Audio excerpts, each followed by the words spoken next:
Olá, meus queridos estudantes, minhas queridas estudantes da educação de jovens e adultos. Todos bem? Queridas diretoras, diretores, vice-diretoras, todos em paz, em casa? Ótimo! Nos encontramos para a nossa nova aula de língua portuguesa. Nosso assunto continua sendo fábulas, certo? E como eu disse na última aula, a gente vai avançar nesse assunto até conseguir produzir uma fábula, ser um fabulista, nem que seja para a gente mesmo, nem que a gente só conte ali para os nossos amigos, para os nossos familiares, mas a gente tem competência e se sentirá seguro para produzir a nossa história. Vamos analisar isso? Muito bem. Retomando o conceito de fábulas, são histórias curtas, em geral os personagens são animais e apresentam ensinamento no final. Ok. A moral da história que a gente está acostumado a dizer. Mas as fábulas não são apenas isto. Então nós vamos entender um pouco mais sobre o que são fábulas, né? O que mais elas têm de elementos, de características que a gente precisa conhecer. Então, identificando outras características das fábulas. Eu trouxe para vocês uma imagem da Grécia Antiga. Certo? Essa é uma ilustração, né? Não é uma fotografia. Alguém ilustrou. Era como as pessoas aprendiam, conviviam. Aqui representa até uma situação assim, de ensinamento, de troca de saberes, né? E acontecia numa forma meio que de caminhar. As pessoas caminhavam e conversavam. E nesse caminhar e conversar e se ouvir, uns prestavam mais atenção, outros trocavam ideias entre os pares ali. Era assim que se convivia nesse espaço. Estou trazendo essa imagem para ilustrar, para aproximar a sua compreensão de que época e em que condições viveu Esopo. Lembram-se do fabulista grego? Esopo é o assunto da nossa aula de hoje. Vamos entender o que fez Esopo se tornar tão conhecido dentro do gênero fábula, tá? E para trazer toda essa informação, eu quero contar para vocês quem era esse personagem. Então, a imagem que vocês têm ali é de um desenho que foi feito como um selo. E esse Esopo, olhem bem para os detalhes, a gente não tem fotos, a gente tem só ilustrações diferentes, né? Cada vez mais com características especiais de quem desenhou. Mas dizem que Esopo era muito feio. Dizem que ele era baixinho, magrinho, corcunda. Todo mundo falava isso de Esopo. Alguns chamavam mais atenção para corcunda, outros chamavam mais atenção para feiura, outros chamavam mais atenção para magreza, para o tamanho pequeno, enfim. A ilustração que a gente tem da imagem dele é sempre com esses elementos. Mas ele tinha uma característica que todos repetiam e afirmavam com força. Era inteligentíssimo. E é isso que eu quero mostrar para vocês. Em que aspecto? Como que ele era tão inteligente? Vamos aprender um pouco sobre Esopo? Esopo conquistou a liberdade. Conquistou a liberdade por quê, professora? Porque ele era de uma época em que a sociedade que ele vivia tinha, não muito diferente do que a nossa sociedade hoje, uma luta por domínio. Existia muita guerra, era sempre assim, o forte e o fraco. Sempre a disputa de poder, sempre um querendo ser mais forte em cima de alguém que era julgado mais fraco. E nessa disputa, nessas lutas, nessas guerras, eles guerreavam, acontecia que o grupo perdedor, fosse grupo social pequeno, de um vilarejo ou de uma cidade, ou até mesmo de um território maior, esse grupo dominado se tornava escravo do grupo dominador. Era forma de troféu. Então aquele que vence dominava o outro, escravizando o povo. Ou cobrava impostos desse povo. Cobrava muitos impostos, aumentava os impostos, sabem, né? Aquela taxa que a gente paga até hoje para que os nossos governantes possam administrar o espaço que a gente vive, né? Independente da gente julgar se é valor alto ou se não, ou se é justo ou se não, o imposto é essa taxa, é esse mecanismo de manutenção da nossa forma de conviver na cidade, né? Nos espaços, no país, enfim. E nessa época lá de Esopo também tinham impostos, e acontecia que o gestor daquela ou o governante daquele grupo cobrava impostos daquele grupo. Mas quando ele perdia numa guerra, por exemplo, o vencedor podia pedir para ele mais impostos. E aí aquele grupo tinha que pagar 2 vezes. Então tinham várias formas de punição, ou escravizar dessa forma, ou deixar dependendo sempre de pagar, né? Como se ele estivesse pagando para continuar vivendo naquele espaço, pagando mais. Ok. Esopo era de um grupo que perdeu uma guerra e tornou-se escravo, um grupo que foi escravizado. Tá? Então Esopo era escravo. Só que essa inteligência que eu vou contar para vocês como que acontecia, essa esperteza dele de lidar com as situações, foi colocando ele sempre em destaque diante dos líderes, dos reis, da sociedade, dos grupos onde ele circulava. E aí ele ganhou a liberdade. Então eu contei tudo isso para entenderem por que ele conquistou a liberdade. Então olha só. Esopo conquistou a liberdade, sabendo usar sua sabedoria, e viajou por muitos lugares, sempre usando suas fábulas para aconselhar os reis e os habitantes dos lugares. Eu vou contar para vocês agora um pouquinho da história de Esopo. Quero que vocês escutem um pouquinho de onde ele viveu, porque depois a gente faz algumas perguntas. Pensa sobre alguns aspectos, ok? Quando Esopo vivia numa ilha chamada Samos, um rei de outras terras, chamado Creso, mandou dizer ao povo da ilha que todos deveriam pagar impostos a ele. Senão haveria guerra. A maioria da população achou melhor obedecer à ordem. Consultado, Esopo deu seu conselho, advertindo que um povo só tem 2 caminhos a seguir.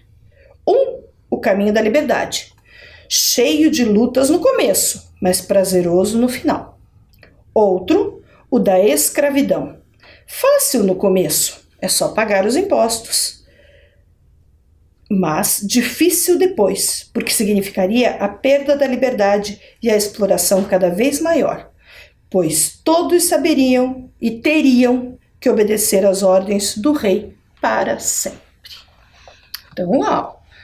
Vejam o que Esopo fez. Quando perguntaram para ele, Esopo, todo mundo sabia da sabedoria, o que você acha dessa situação? Ele disse isso, vocês têm 2 caminhos, o da liberdade e o da escravidão. Muito bem. Conhecendo toda essa história até agora, sabendo sobre essa situação que Esopo viveu num dos lugares onde ele foi viver por um período, eu tenho uma pergunta para vocês. Como podemos entender o interesse deste rei em cobrar novos impostos de outro povo? Que resposta vocês dariam? Eu acredito, é um jeito de entender. Eu queria ouvir vocês, mas eu acredito que vocês também tenham pensado que nem eu. É um jeito de explorar. A situação que esse rei criou é uma situação de exploração, de se aproveitar, de tirar proveito, né? Se sentindo mais forte, tentando tirar proveito do mais fraco, certo? Outra análise. E se o povo resolver obedecer à ordem do rei? Se o povo decidir por pagar os impostos, que caminho ele terá escolhido? O da liberdade ou o da escravidão? Esse povo escolherá qual caminho? Fácil, né? Se ele decidir pagar os impostos, ele escolhe o caminho da escravidão, porque ele vai ter que pagar impostos para sempre, e esse novo rei passa a se tornar proprietário desse povo, né? Tratando-os como coisas, e aí sempre dando novas ordens e exigindo cada vez mais. Terceira e última pergunta para a gente continuar a história. O que será que o povo da ilha escolheu após o conselho de Esopo? O que vocês acham? O que vem no pensamento de vocês? Eu vou contar para vocês. Cada um pensou aí, mas eu vou contar o que o povo escolheu. Depois de terem ouvido as palavras de Esopo, o povo de Samos não aceitou o domínio do rei Creso, que, inconformado, preparou-se para atacar a ilha. Sabendo, porém, que Esopo, com suas ideias e opiniões, lhe daria trabalho, o rei tentou uma estratégia para se livrar daquele conselheiro. Mandou dizer ao povo que eles teriam a liberdade se enviassem Esopo em troca. Os poderosos da ilha acharam conveniente a troca, pois bastava entregar um único homem para evitar uma guerra. Esopo também deu sua opinião a respeito dessa decisão. O que será que Esopo disse quando o povo comunicou? Olha, Esopo, o rei está dizendo que se a gente mandar você, ele nos libera, não vem para a guerra, nos libera do compromisso. O que será que Esopo pensou? E disse: vou deixar esse suspense no ar e vamos para uma outra análise. Eu quero que vocês pensem sobre o personagem Creso, rei Creso. Se vocês fossem escolher características para esse rei, que vocês viram até agora, quais foram as atitudes dele? Primeiro, obrigando a pagar impostos. Agora, obrigando a entregar o Esopo. Vocês acham que ele é bondoso? Fraco? Ambicioso? Será que ele é paciente? Será que ele é poderoso? Ingênuo, conformado, esperto? Será que ele é forte ou amigo? Pensaram? A gente tem ambicioso, ele quer mais do que ele precisa. Ele quer mais sempre. Poderoso, porque poder ele tem, senão ele não ameaçava. Poder de luta, poder de guerra. Esperto, porque ele não foi simplesmente entrando em guerra, ele identificou que ele tinha um inimigo mais forte ali, que no caso era o Esopo, e ele pensou bem antes de agir, e tentou uma outra negociação. Isso também demonstra força, porque agora ele negocia e mostra que ele ainda tem força para poder conseguir ou não o que ele quer. Então nós temos as características desse rei, ambicioso, poderoso, esperto e forte. Vamos pensar sobre o povo da ilha. O que vocês acham do povo da ilha? Era um povo que aceitava as ordens sem questionar? Era um povo que enfrentava tudo para manter sua liberdade? Era um povo guerreiro e não se deixava enganar? Ou confiava na promessa do rei? Ou ainda precisava da proteção de um conselheiro? Pensando em tudo o que vocês ouviram até agora. Ele aceitava a ordem sem questionar. Se o Esopo não tivesse trazido aquela informação, né, porque eles foram ouvir a opinião do Esopo, mas eles já estavam quase pagando os impostos, eles teriam aceitado. Confiava na promessa do rei Creso. Sim, porque eles acreditaram, a gente não vai, né, a gente quer a liberdade, mas se a gente entregar o Esopo, opa, então ele tem uma promessa aí, estão quase acreditando no rei. E precisava da proteção de um conselheiro, né? Ele precisava, esse povo, se não tivesse o Esopo, que fazia a parte de proteção, de conselho, eles talvez não tivessem pensado duas vezes, né? Muito bem. E nessa história toda, esse povo também tinha um olhar sobre Esopo.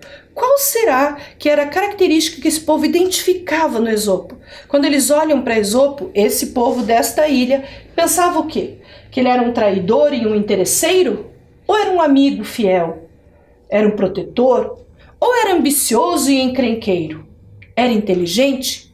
O que vocês acham? Sim, nós temos a característica de amigo e fiel, nós temos a característica de protetor e nós temos a característica de inteligente, certo? Então, todo esse olhar que o Esopo teve sobre que o povo teve sobre Esopo, né? E todo esse olhar que a gente também identificou sobre o rei e sobre o povo, vão nos fazer entender um pouco mais sobre fábula. Antes de eu contar o final, que vocês devem estar muito curiosos, eu quero fazer uma análise à parte, certo? Nós vamos deixar toda essa informação até agora aqui guardadinha na nossa memória, nós vamos voltar a falar dessa história, mas eu quero falar de animais. Vamos pensar sobre alguns animais. Vocês já vão entender por que eu estou fazendo toda essa leitura. Características dos animais que eu vou apresentar aqui. Olhem essa imagem. Temos um lobo, certo? Sobre esse lobo, quais são as características que você identifica nele?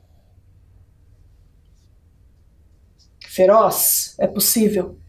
Forte, mau, traiçoeiro, agressivo, selvagem, assassino, sanguinário.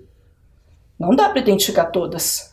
A gente identifica que ele é feroz pelo jeito que está a expressão do dente dele, a gente identifica que ele é selvagem, a gente identifica até que ele é agressivo, porque parece que ele vai para cima de alguém, que ele é forte.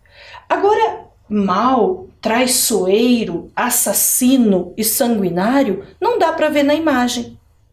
E para ele ser mau, para a gente entendê-lo como mau, é porque ele poderia ser bom. E como é que a gente pensa isso sobre um animal selvagem, ser bom e ser mau? Para ele ser traiçoeiro, é porque ele não precisava trair, porque ele era de confiança, ou uma coisa ou outra. E como que a gente sabe que um animal selvagem pode ser de confiança ou traiçoeiro? Então, algumas características que eu quero mostrar para vocês aqui, a gente precisa de mais informações, que não são só do animal, que olhando para o animal a gente não pode tirar todas essas informações. Vejam se vocês concordam. Eu acho que mau é uma palavra que não sei se dá para dizer sobre aquele lobo. Traiçoeiro também não. Agressivo? Pode ser, mas eu não sei se ali ele está agredindo ou se ele está mostrando só os dentes para afastar o inimigo, né? Pode ter um outro lobo diante dele. Assassino? Para ser assassino tem que só querer matar. Será que essa é a ação do lobo, né? Sanguinário, quer dizer que aquele que destroça a sua vítima sem nenhuma outra intenção? Não, ele é um animal selvagem que mata para comer, certo? Ou na disputa de espaço ali, de território. Enfim, essas informações aqui são para a gente pensar, opa, então a gente coloca alguns elementos que não são bem do animal, é que a gente interpreta. Vamos ver mais um? Olha essa imagem. Fofa, né? Que características a gente identifica nesse bichinho? Olhem bem para ele, o que vocês acham? Vamos pensar? Características do cordeiro. Manso. Manso. O cordeiro tá ali, mansinho, né? Não é um animal que vai pro ataque. Indefeso? Não sei. Pode ser que um cordeiro seja tão indefeso assim, né? Que ele saiba se defender do jeito dele. Mesmo fugir é uma defesa. Será que ele é indefeso? Ingênuo. Será que ele é ingênuo? Que ele pode ser enganado facilmente? Frágil. Olha para ele, você vê fragilidade. Algo que qualquer força, um grito, uma ameaça o destrói, ele não reage. Verdadeiro. Será que ele é verdadeiro? Ele acredita demais nos outros? Será que ele é amistoso? Tem muita amizade, gosta de todo mundo? Será que ele é medroso?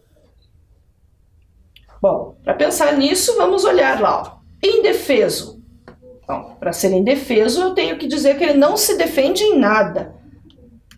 Ingênuo. Para ser ingênuo, eu digo que ele acredita em todo mundo, né? Que ele não desconfia. Frágil quer dizer que ele é muito fácil de ser destruído, né? Não sei se a palavra é destruído. Qualquer ameaça o torna vítima. Verdadeiro? Como que eu posso saber que ele é verdadeiro só olhando para uma imagem? Amistoso? Faz amizade com todo mundo? Só olhando para a imagem eu sei disso? E medroso? Será que é um animal medroso? É um animal que sabe que tem que se proteger e se protege fugindo. Enfim, de novo a mesma análise. Algumas informações é a gente que pensa sobre o animal, não exatamente característica do animal. E algumas delas parecem muito mais de pessoa do que de bicho. Mais um. Uma formiga. que vocês acham da formiga? Será que trabalhadora? Ah, trabalhadora. Mas ela trabalha? Será que ela está trabalhando? Ou ela está fazendo aquilo que ela sabe fazer para se alimentar, para garantir a existência do formigueiro, né? Daquela colônia onde ela habita? Mas será que é trabalho? Isso é que a gente pode chamar de trabalho? Organizada? Será que ela é organizada? Vou colocar uma folhinha em cima da outra. Vou pegar folhinhas sempre desse tamanho. Será que ela planeja? Frágil? Será que a formiga é frágil? Ah, qualquer um ali, ela desmonta, ela se destrói? Ou só a ação de alguns seres é que fazem isso? Venenosa? Ah, a gente sabe que é. Venenos diferentes, dependendo da espécie da formiga, mas ela tem veneno, ela é venenosa. Inofensiva? Será que ela não ofende ninguém, não atinge ninguém com alguma atitude, com alguma ação? Essas palavras que eu marquei, eu acho que a gente que pensa sobre o bicho, né? Não sei se esse inseto se é assim. E o cão? Esse é bem fácil da gente levantar informações sobre ele, porque está no nosso convívio. O cão, que características você olha para o cão e identifica? Vamos pensar? Fiel. Fiel? Será? A gente que coloca ou ele é mesmo fiel? Protetor. A gente que coloca nele essa ideia de que ele está nos protegendo ou ele é de fato um animal protetor? Amigo. Será que ele é amigo? Ou é como a gente entende que ele se comporta com amizade? Forte? Ele é. Esperto? É a gente que identifica essa esperteza nele? Ou é como ele age, como ele se comporta, que a gente coloca como esperto? Companheiro? Está sempre ali na nossa companhia, não nos deixa sozinho em nenhum momento? Ou a gente que identifica isso como uma característica e chama ele de companheiro? E cuidadoso. Será que é um animal cuidadoso mesmo? Toma cuidado para algumas coisas que faz, para fazer sempre tudo certinho? Ou é a gente que coloca essa característica nele? Fizemos toda essa análise porque esses personagens da nossa história podem se relacionar, podem ter alguma relação com esses animais. Certo? E eu quero mostrar para vocês, então, antes de contar o final da história, que eu vou contar sim, eu quero mostrar para vocês uma possibilidade de identificar. Se você fosse escolher um animal desses para cada personagem, que animal seria? Vamos pensar? Pensando lá no rei Creso, pensando lá no povo da ilha e pensando no Esopo. Quem seria cada um desses animais? Qual animal você acha que seria o rei Creso? Um lobo, um cordeiro, uma formiga ou um cão? Pensando nas características que a gente olhou ali e conhecendo da história. Mas se parece com um lobo. Concordam? Pensando agora no povo. Qual animal melhor representa o povo da Ilha Samos? Um lobo também? Um cordeiro, uma formiga ou um cão? Parece o cordeiro. Por quê? Manso, obediente, ingênuo, acredita em todo mundo, segundo as características que a gente elegeu ali.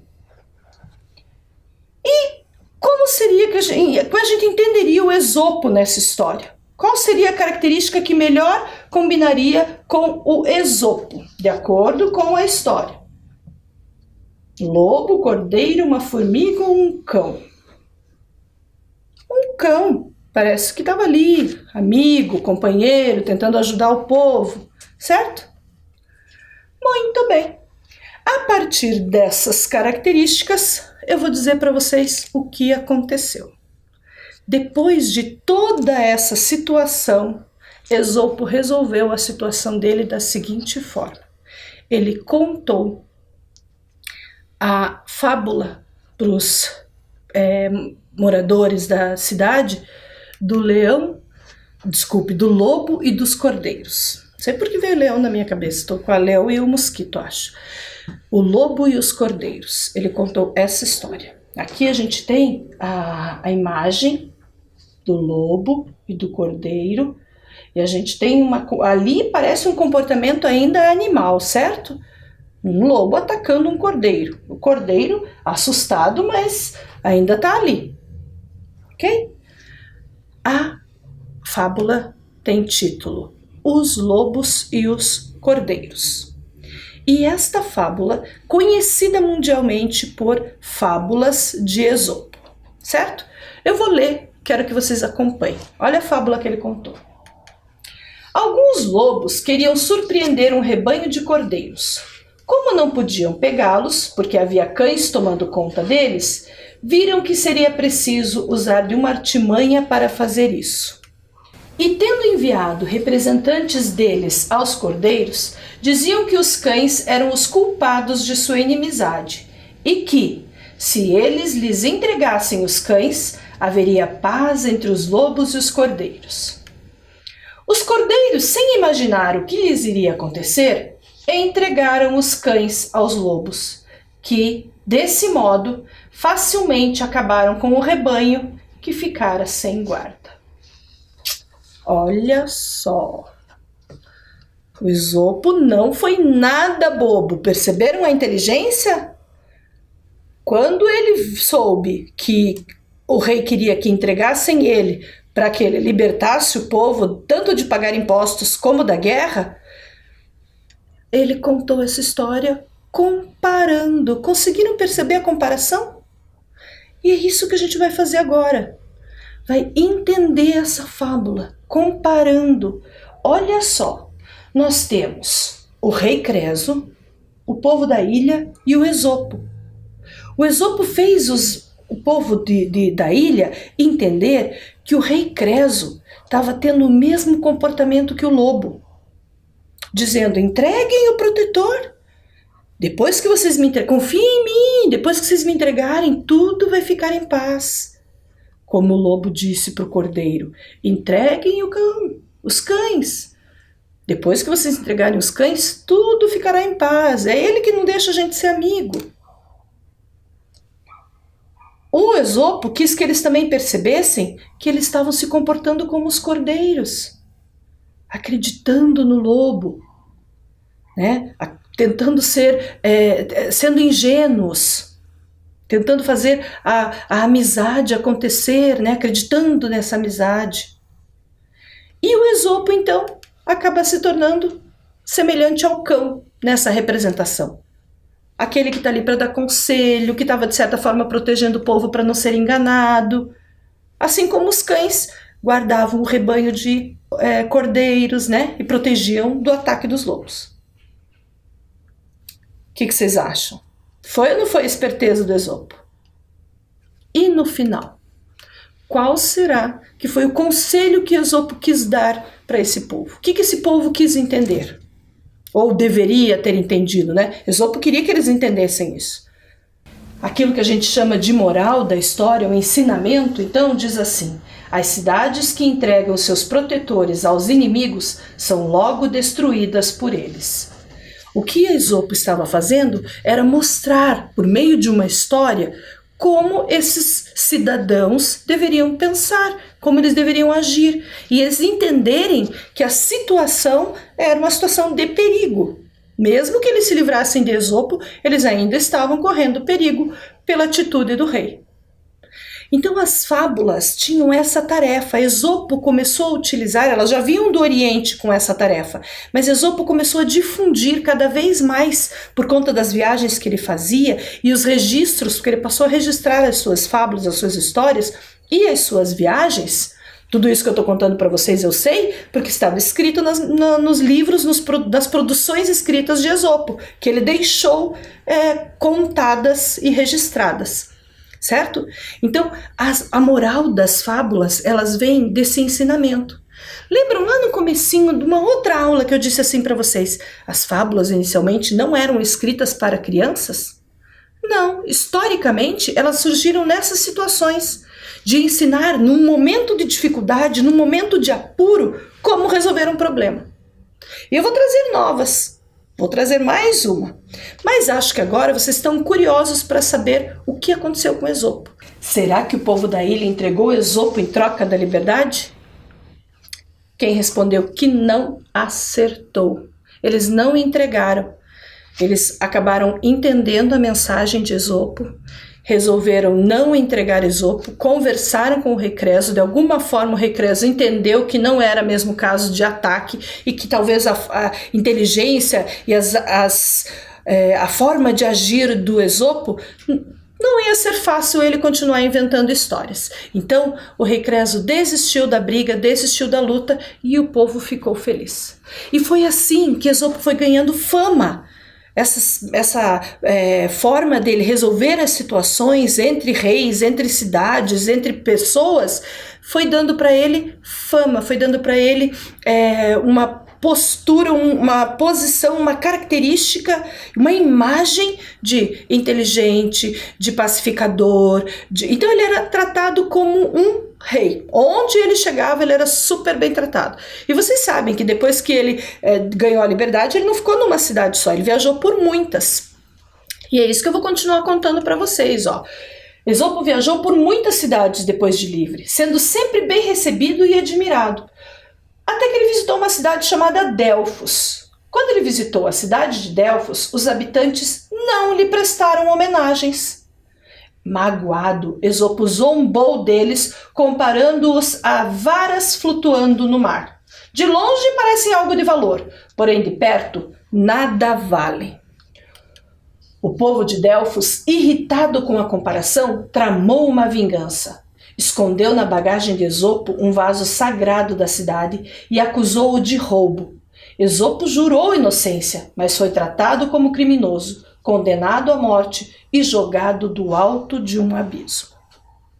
Olha só, isso é verdade. Foi assim que Esopo morreu. Ele foi condenado à morte e ele jurou inocência o tempo todo, mas não acreditaram. Mas antes mesmo dele ser jogado do abismo, enquanto ele jurava inocência, enquanto ele tentava argumentar, ele também usou uma fábula. Vamos conhecer? A fábula que eu vou contar para vocês é a fábula do rato e a rã. Essa história foi contada por Esopo. E quem acompanhava Esopo colocou esses registros deste fato, deste momento que antecipa a condenação da morte dele, tá? Ai, professora, será que é verdade? É o que a gente tem registrado na história. E aí a gente segue essas informações para contar para todo mundo. Tem gente que diz que Esopo foi um personagem criado por alguém também, mas a gente não tem essa certeza. Então vamos conhecer, né? Conhecer essa fábula nova. O rato e a rã. Olha a imagem. Percebam que a rã está fazendo alguma coisa na patinha do rato. Enxergam? Vamos lá. Um rato da terra, para sua infelicidade, tornou-se amigo de uma rã. E a rã, premeditadamente, acorrentou a pata do rato à própria pata. Primeiro foram comer trigo na terra, e depois de se aproximarem da margem de uma lagoa, a rã jogou o rato no fundo da água, enquanto ela própria ficou brincando na água, gritando "bric, brics", aqueles barulhinhos de rã que eu não sei fazer. E o infeliz rato afogou-se e morreu, mas continuava emergindo por estar preso à pata da rã. Um gavião, ao ver isso, pegou o rato com suas garras, mas a rã, que estava presa pela corrente, tornou-se também alimento para o gavião. Olha isso! Diz que o Esopo contou essa história quando estava ali no momento de morrer. Vamos entender essa história. Pensando em toda a situação que a gente conheceu ali do Esopo, do povo, vamos falar então desses personagens, né? Pensando na situação de Esopo, que acabou de ser condenado à morte, olha o que ele quis dizer ao povo de Delfos, a moral, ao contar essa fábula. Sempre há alguém mais forte e mais poderoso que nos vingará. Essa foi a mensagem. E ao transmitir essa mensagem, Esopo estava fazendo esta comparação. Para Esopo, ele representava o rato, os habitantes de Delfos representavam a rã, e esse alguém mais poderoso, o gavião. Pode ser que esse alguém mais poderoso seja considerado, sei lá, um deus na nossa realidade, se a gente pensar hoje. É alguém mais poderoso do que a situação que a gente tem controle, né? Talvez ele estivesse falando disso quando ele quis dar o exemplo. De qualquer forma, o que a gente tem de informação? Que nas fábulas, os personagens, animais, plantas ou objetos, agem, pensam e falam como seres humanos, certo? Isso a gente pode identificar também nas imagens. Olha só, lembram essas imagens que eu trouxe lá no começo? Aqui a gente tem a lebre e a tartaruga. Mas reparem como a tartaruga está correndo.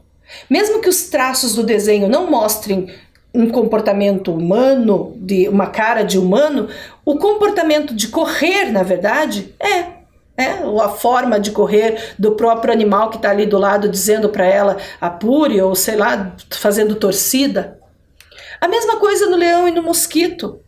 Se a gente prestar atenção, o comportamento deles era um comportamento de humanos, não de animais como eles são. O mosquito se comportou querendo ser mais poderoso que o leão, né?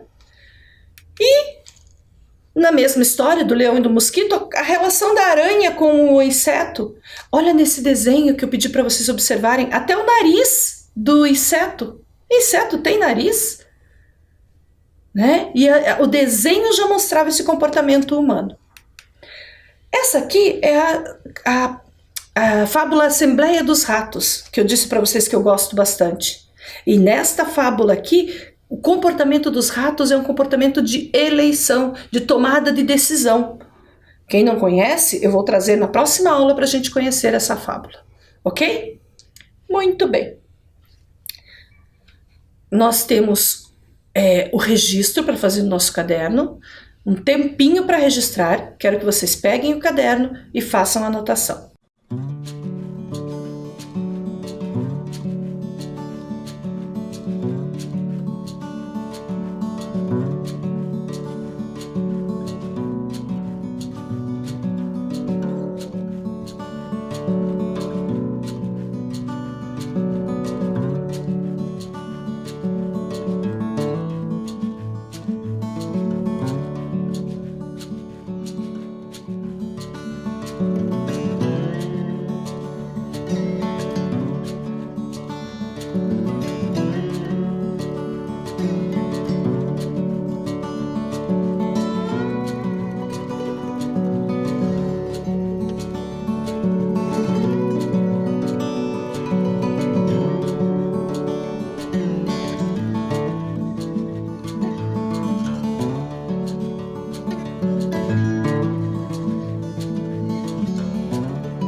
Ok, esse é o registro da nossa síntese, de tudo que a gente conversou até agora, certo? Então as fábulas, elas são uma forma de resolver situações como exemplos, e por isso elas terminam com o ensinamento.